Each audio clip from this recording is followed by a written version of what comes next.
No question. That was terrible. Can we show the play? I don't know if we got. So with 11 seconds left, they're up 3. Jokic is out of the game. He's on the sidelines, and there's no timeouts left for OKC. Here we go. So Shea scores. They're up 3. No timeouts for Denver. All right? And then Caruso was fantastic. 20 points, 6 assists, 5 steals, 2 blocks on the night. He was awesome. He's a great defender, all-league defender. But he doesn't even, think about not fouling. Yeah. I don't it's less than a second off the clock. Why? And the previous one took 1 second off. Yes. What you do is you defend them solidly and make them take some time off the clock, just getting the ball past half court, and run the clock down. They can't get Jokic. You don't even have to foul. If they hit a 3, at worst, it's tied, and we get the last shot. I think you play straight up defense. You're one of the best defensive teams in the league. Their best player isn't in the game. This was a terrible decision, and this is similar to Boston, and these are 2 fantastic coaches, obviously. But this is not thinking on the part of the coaches. This is just going by what modern basketball conventional wisdom is. We foul. We just foul. We're up 3, we foul. Well, think about their best players on the sideline might never get in the game again if you play it straight up. And then Missoula, we shoot 3s. No matter what, we just keep shooting 3s. So there are exceptions to every rule. And that's what these 2 teams needed to learn yesterday. All right, so here, listen, I hate the fouling when up 3 because I think it takes away drama. I actually think Adam Silver needs to potentially look at the same way there's rules about fouling guys away from the ball, in the final 2 minutes. It's a free throw. But this doesn't happen all the time. I don't think it happens enough where you need to change the rule. There's a handful of teams that is what they always do. So the point I'm making is I hate that it exists. I acknowledge if done correctly, it is strategically smart. I thought they screwed up both times. I thought the first one, with 14 seconds left, they fouled instantly on that one too. Yes. You know what and it's Caruso both times. Right, and I thought that once you're saying we're only going to drain a second or less every possession, then you are flatly saying we think we'll never miss a free throw. Because if you the only way that is sound strategy is if you are certain you can make your free throws, we'll never miss, and eventually the game's going to end. That obviously was not the case with Chet missing both. The Jokic being out of the game piece of it, I think, is a little overwrought in this regard because Denver was going to either go for a quick 2 or shoot a 3.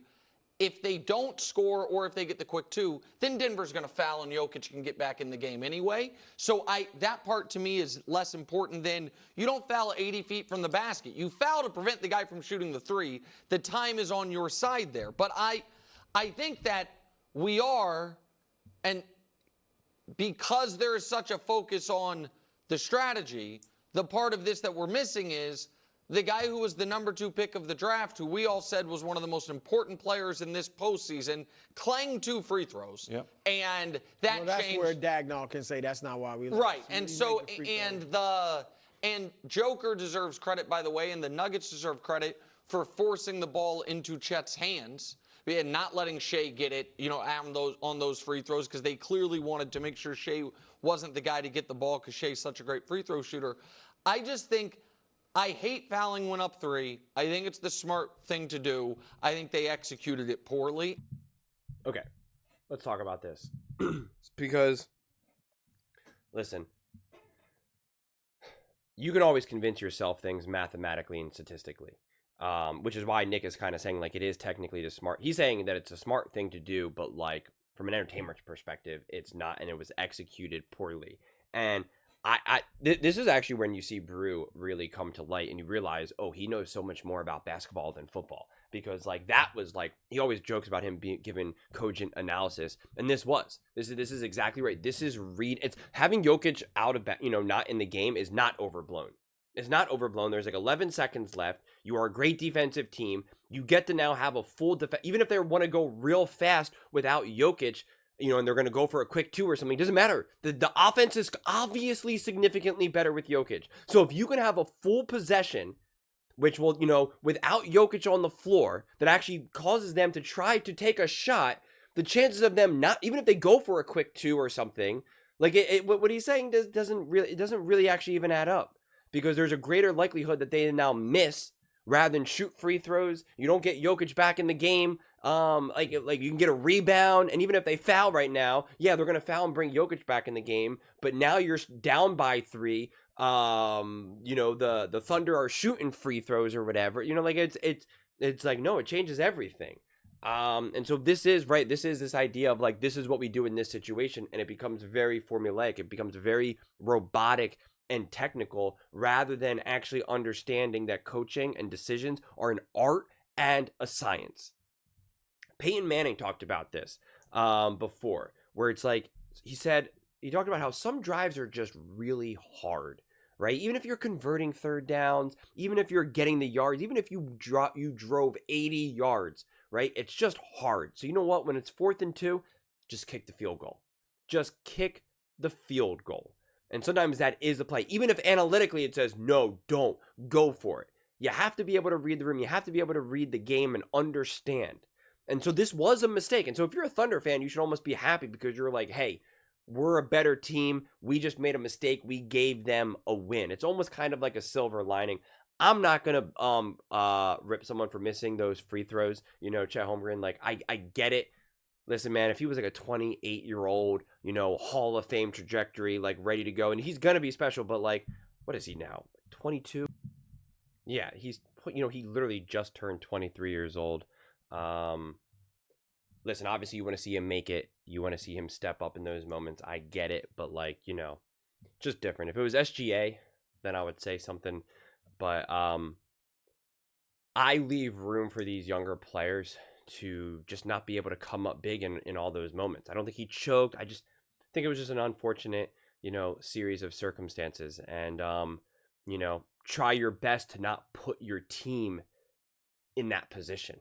Honestly, it's just part of the growing pains of a still very young, developing team like the Thunder are, who are still trying to figure out how to win in the playoffs.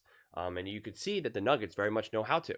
They're proven. Their depth, their experience, their veteranship, like they literally championship pedigree. Like, that's when this stuff really shows up in the playoffs. And it's the Thunder's turn to try to figure out, how do we start getting those moments, those wins, those high level basketball plays in our favor when it matters most.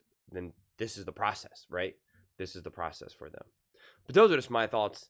I'd absolutely love to hear yours. What do you guys all think about OKC? Do you think, as they put, I just saw this now, Thunder blunder. Do you think this was more about Oklahoma City Thunder losing this game and messing up, or the Nuggets stealing it? Let me know in the comments below. I read every single comment, so whether you agree with me or disagree with me, either way, let's get in some discussions, let's get in some fights, but ultimately, let's just have some fun. And please do consider subscribing. We are building an amazing community here, and absolutely love to see you part of it. I want to build something that we all genuinely feel connected to, something that we're really excited to be part of. I think we're well on our way to doing it. And please don't forget to give this video a thumbs up, as it really does help the visibility and the algorithm. Thank you so much. See you next time.